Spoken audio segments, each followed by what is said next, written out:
Paul Brown-Bampoe, we are 1 year on from your Chiefs debut. Can you even sum up the last year?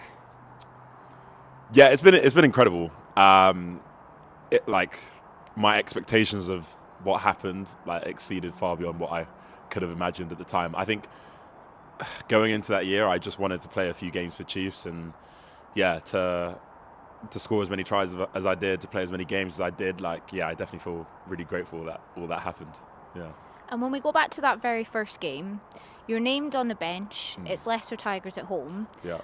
And then no one could foresee Ben Hammersley gets injured in the first 5 minutes, Yeah. and you've got 75 minutes for your first game. Yeah. How did that feel?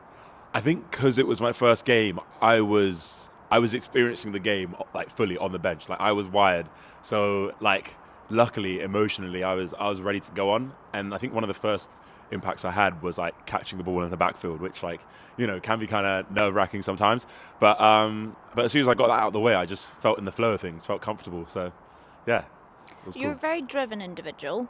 Did you have targets for last year that you not only met, but maybe did you exceed any? Yeah.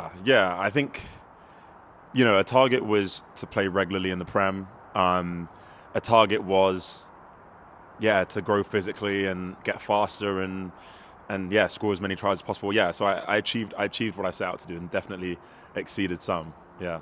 What was your biggest learning that you took from last year? I think it was just to back myself more and to be more confident in my abilities and playing style. I think, before playing Prem, you put it on a pedestal and you think, oh my God, how am I ever gonna live up to that standard, to that level?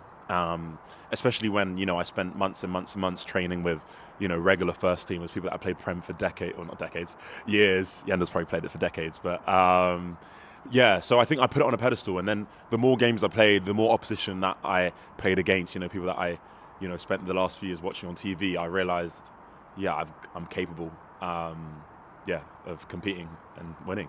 And we speak about Prem, but there's also Champions Cup was in there as well. Yeah. And you score a brace against Bordeaux at home.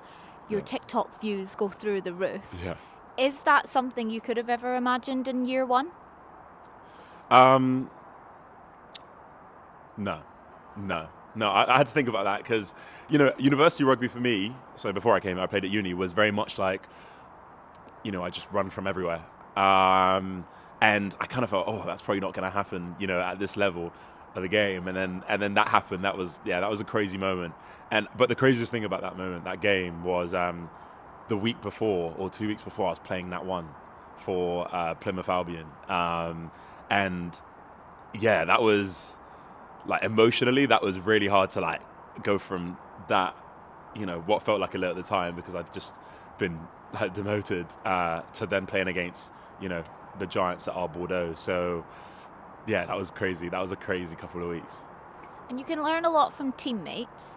Do you feel like you learned anything from the opposition that you came up against? Because you say, you come up against French giants like Bordeaux. Yeah, I like to pick little, maybe one thing from every winger that I played against last year. Pano's ability to work off ball, to get on ball was outstanding. That's definitely one thing that I've looked at and tried to add to my game. But I think how I approached year one was to just be a sponge, and to be honest, that hasn't really changed that much in year two. I still think that I've got a long way to go development wise. So just keep being a sponge. That's the Do you theme. think you could pick a single favourite moment?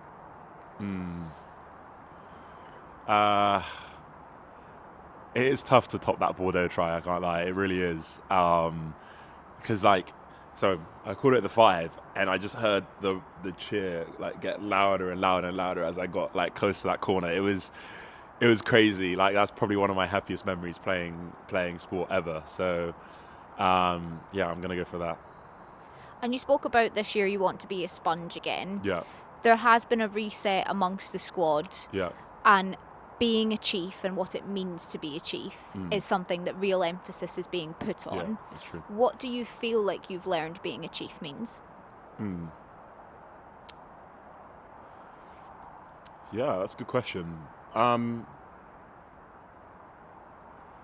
think being a chief is like staying in a fight. I think last season we had some tough lessons that we had to learn about the standards that we set as a club in regards to making games close and pushing teams to the edge. Because obviously games are tight in the Prem. There's very few games that are run away. So especially coming into this season, like I think we've really been physically, but more importantly mentally, pushed to some pretty extreme extents. And I think something that everyone can expect from us is that there's going to be constant fight, and there's going to be like a never give up attitude. So, yeah. More than anything, are you excited for season number 2? Yeah, absolutely. I can't wait. The way the year ended, if I hadn't got injured, I kind of would have just wanted it to carry on. I felt like we were on such a roll. So, I just hope, we could pick that up again. And yeah, I can't wait to run around and beat some defenders and hopefully score some more tries.